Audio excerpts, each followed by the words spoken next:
And today we're flying out the F-5A for the export order event. And right off the bat, this thing is identical to the F-5C, other than the one, the skin. And the fact you don't get a resource bonus, you don't get Silver Lion bonus, and you won't be able to research rank 4 and down, because it's not a premium vehicle. On top of that, this thing will not be completely upgraded once you get it. You will have to grind the performance mods. Whereas the F-5C that you have in the game is spaded, you get Silver Lions, you get RP boost, and you will be able to research the entire tech tree. And because of this, I doubt that this thing will ever succeed the price that the Leopard has right now. So if you are looking to make Gaijin, if you're looking to invest long term, pick up the Leopard, forget this thing. If you're looking for a free F-5C, however, feel free to pick it up. It's still not a bad plane. At 10.3, it is capable, it's definitely good. The problem is most of your games will be at 11.0, and let me just tell you, this thing is definitely not an F5E. It lacks the acceleration and it really hinders it at 11.0. Everyone will outrun you.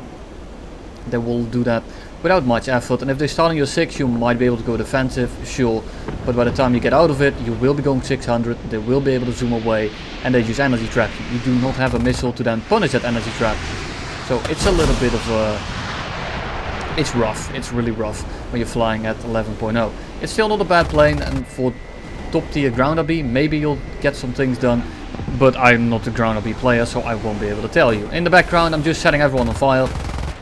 Almost got stolen as well, and that would have been the 4th assist. Because you know, when you set someone on fire, that means that it's a beacon for your team to kill them for you. In the background for you today, I got 3 games. I got this one, I got a 3v1, I got a 4v1 at the end versus 11.0. But if you're really looking for a guide, if you're really looking for more F-5A, F-5C gameplay, and look at the video, we'll link in the top right here, as well as in the description, because I made an F-5C video quite a while ago, which covers the plane a little bit more in depth.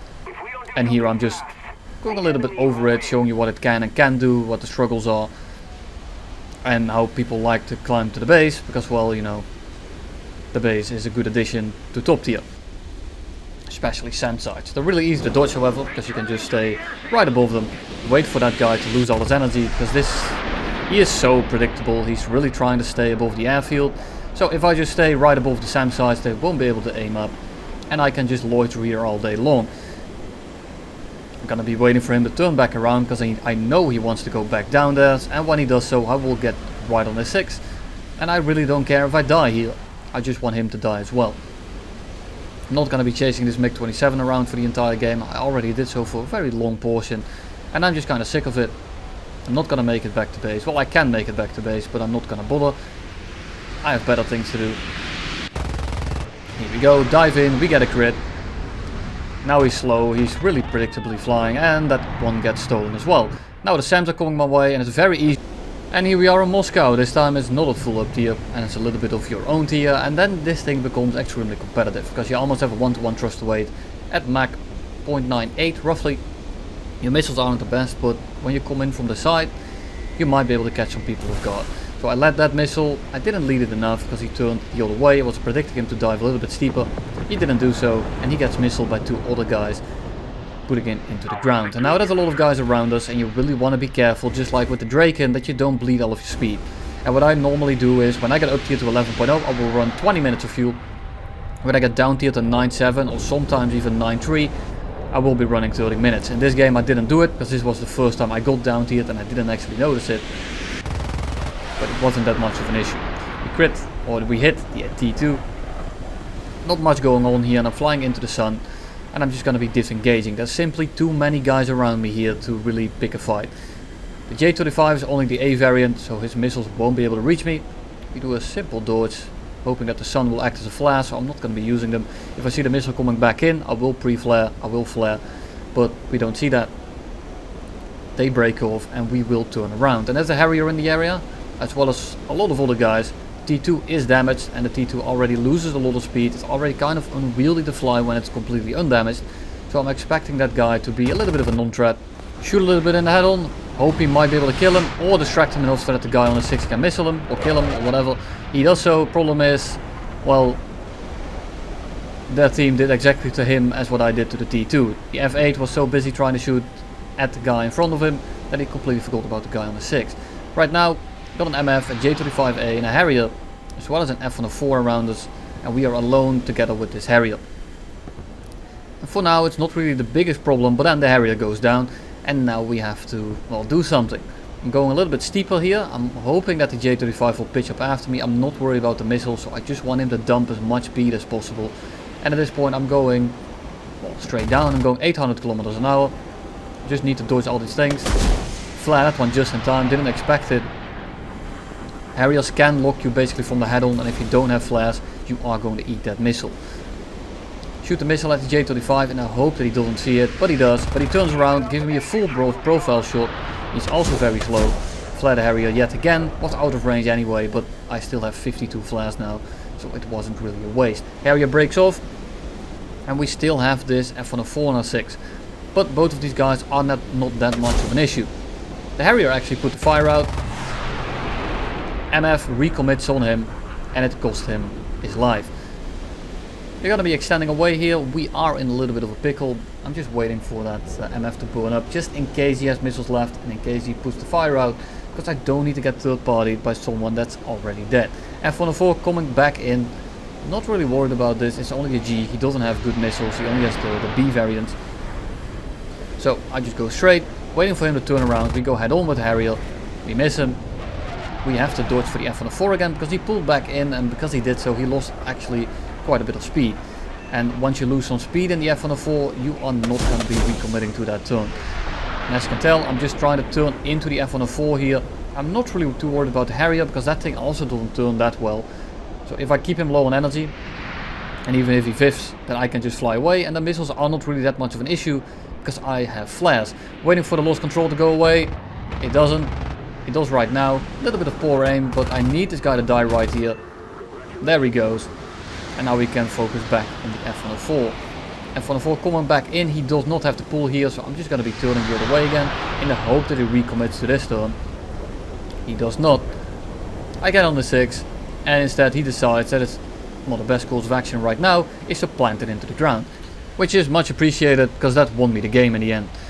F-104 down, and now there's only an F-40. He flew behind us, he was too busy bombing, and I'm not going to show this entire fight because all he tried to do was just fly straight, and I just sat on the 6 for a bit. Very boring, but here you go, here's the kill anyway, because it shows you how inconsistent these guns sometimes are. I'm on the 6 now. I'm not really going to be struggling too much with an F-40, but I can't really afterburn right now because I will be running out of fuel. So I'm just going to be sticking on him in the hope that he starts turning again. I will afterburn a little bit if I need to, but he's so busy trying to fight me here that he will stay right ahead of me. And that's hit number 4. Let's see how many more we can get. There's one. That's a miss. There's another. And there's another. There's another. There's another. He's finally on fire. He's gonna be burning up into the ground. And here we go, another 11.0 match. And this match was a little bit more prolonged, a little bit better of a carry. I didn't get the best kind of footage for this thing. It's a very straightforward and boring plane because, well, it's simply not fast enough. I'd much rather be in the F-5A because you can actually somewhat use your energy. With planes like this, they just run away from you and you don't have the missile to punish them either. Got into his turn, get a hit, he's gonna go straight back up. I next G a little bit to get rid of the passing out effect. MiG-27 is crit at this point. And the only reason I'm going this slow, the only reason I'm forcing this dogfight right here is because I want this guy out of the match. Because I know that MiG-27s are extremely good at forcing head-ons, as you saw in the video that I did when I won that 1v7. And as I was saying, the reason I went up and stalled myself out like that is because I was on my side of the map and everyone is in the middle. So I can now dive out, regain my altitude a little bit, and the reason I used the missile there was, well, it was right after the first game that you saw in this video where I set everyone on fire and everyone really tried to steal it. So I wasn't gonna have any of that, so I just shot a missile at him to secure that kill.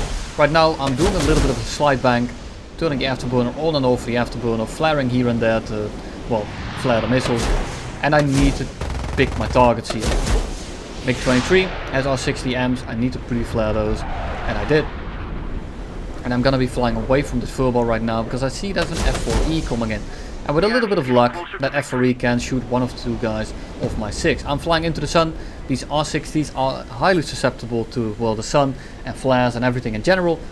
And there we go. The two guys that turned around got missiled by my team.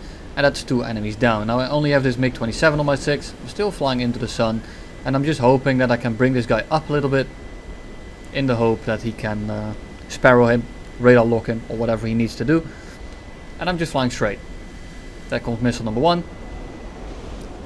And he finds his target. Down he goes. And now we can re-engage. We only have 1 kill. We already used quite a bit of ammo.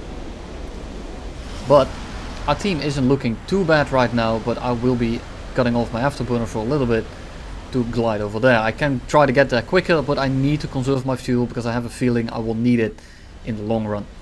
My team kills Abyss, which is good. And we are now going to be going straight for this guy. And I'm doing that because he's in an EJ. He's probably going to be the biggest threat here. He guns down my teammate. It's only an F4C, but it would have been perfect bait. And now I'm afterburning a little bit to keep my speed high. And I felt a little bit of urgency here. But the F4C already died. My other teammate is on my right, not too sure what he's doing. And we got a haha funny Stuka Junker 87 that they are ignoring for the most part.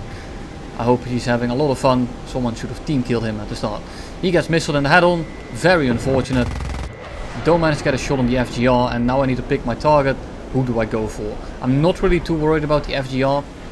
Because I had someone on my 6 to help me out. But he ate the missile in the head on. And now I'm sandwiched in between these two guys. So I shoot a missile at the EJ. In the hope that he's flying straight for a little bit. Because he doesn't know what missiles I'm using. I go for the head on. Pull out just in time. But again, the FGR, I'm not really too worried about him. Simply because the missiles are pretty easily dodgeable with this thing. As well as the fact that that gun port is rather unwieldy. And he turns very, very poorly. So I can try to just, well, reverse him. I'm going to let him on my 6. Because at close range, the AIM-9Ds are not that much of an issue. And if we keep doing head-ons, by the time I have turned around, he will be completely out of gun range. So I do a little bit of sideways here. I turn back in front of him in the hope that he sticks it. And he does. He misses. I lose control. Not a big deal. This thing is way more maneuverable than he is anyway. And now, I predict his turn. Here he comes. At this point he's way too slow. He tries to go up. Very bad call. He goes down. And that's going to be kill number 2. And what we are going to do right now is RTB. Take back off. We pop a domination. So I can't get blind hunted. And I know that the enemy is an EJ Kai. And that means that he can spot me from across the map. He also just notified me in the chat. I see the EJ, and what do we start doing? We start masking ourselves into the terrain. I don't have chaff on me, which was a mistake. I thought about it while I was landing, but I forgot to actually do it when I took off. So here we are without chaff. Luckily I can use this whole ass mountain and this riverbed. So we are staying very, very low here. It doesn't matter how good your radar is, you're not picking me up through the terrain. So we dodge the head on, we go straight up, and I just kind of want to chase him away. And why do I do this? Because I know that that SU-7 has been in the area for quite a long time, or the SU-17, excuse me. And that EJ hasn't landed yet. He has been killing ground units all throughout this game. So I want to push this guy away a little bit. I warm up a missile because this guy is going straight up. The missile turns itself off the second I want to fire it, but I have a little bit of room. And if this guy keeps going straight up like this, he is going extremely slow right now. And his heat signature won't really be able to move away from where he is right now, which means that even an AIM-9E, well, will be able to find its mark. And that's exactly what it does. The SU-17 comes back in, and the second I kill the EJ, he breaks off. And I suppose it's because he's gonna be out of fuel, because he has been in the air for quite a while. He has been killing AI planes, AI tanks, AI ground units in general. So he's probably either low on ammo, low on fuel, or low on both. He probably still has his missiles left, but at this point he is gonna be extremely slow, and he's trying to glide back to his airfield. So I want to make sure that I kill this guy, because, well, I don't want him to actually reach his airfield, because it's already 3v1. Well, 2v1 if you don't count this guy. But I want to make sure that he doesn't actually make it. If he is running on like 20% throttle right now, that maneuver killed all the speed. He is definitely not making it now. He probably wasn't anyway, but I just wanted to make sure, because look how close he is to the airfield, and I know that some planes can glide for quite a long time.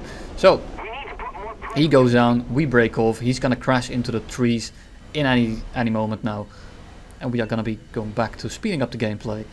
and setting up for the last 2v1. I know they are both on the runway, so I want to make sure that I'm just going to keep my altitude for a little bit. I'm not going to afterburn at all, because I have 10 minutes left on the clock in this game. So I get a little bit of altitude, but not too much, because I don't want to stay in that aim 7 range. He's shooting off some things from the runway, not sure what he's trying to do. But now I go back down. I want to mask myself into the terrain, because I'm not sure if this is a normal EJ or an EJ Kai. And if it's an EJ Kai, I am going to get sky flashed on aim 7 too. And I'm not really looking forward to that. So I go head on last moment. I pull back over him and I hope he takes the dogfight, because I know his other teammate is right behind him. And he does so. So now we are just going to be turning with this guy. We are slowly getting behind him. And you'll see very easily why this thing is so painful to fly. Because everyone can do this. He can just stick the dogfight for a little bit. And then he will be able to run away. And even if I shoot my missile at him right now, he is simply too fast and he won't be able to dodge. Or he will be able to dodge an aim 9E quite reliably. And this is what people can do all day long. Like, sure, you are pretty maneuverable, but you're not that maneuverable. You know, you're not a 0. You are very, very nimble at low speed, and you will be able to beat an EJ. The problem is that he can just disengage at any point and run away from you. You're not an F-5A where you have aim 9Js on your rails, and if they try to do that, they will just get slammed. So now they're using the runway. In all reality, he didn't really have another direction to go in, so I'll excuse it. But now I'm just gonna be getting some distance, a little bit of altitude, a little bit of speed, and I'm just trying to get them as far away from the runway as possible without running myself out of fuel or out of options, because I also feel like if I break off too long and if I fly away too far, they will just turn around to the airfield anyway preemptively, because people have been doing that lately as well. So we get a little bit of distance, we get a little bit of speed. I'm trying to maintain that 0.95 or an up mark, so my retention is a little bit better, because then the engines output a lot more energy. And who is my priority here? It's gonna be the MiG-27 actually, but the EJ pulls straight up and we click and we don't have guns because I lost control. Rather unfortunate. I'm going back for the MiG-27 because he simply outturns me, but he's bled a lot of energy and the EJ is gonna go straight in front of me. So switch targets, crit him, he's going straight down. He is not gonna be recovering because he just went into a dive. MiG-27 trying to pull head on. He is trying to dodge, managed to crit him, and we are dead on the 6. And now he's just going to be dodging us. That's not much he's going to be doing anymore. And that's basically the entire game. I'm sorry if my voice sounded a little bit cracked. I'm feeling a little bit under the weather. I have a very sore throat. Didn't really want to record anything, but I also wanted to give you a heads up about this plane. That's kill number 6. Hope you enjoyed it. And I will see you all probably this Sunday or somewhere else next week.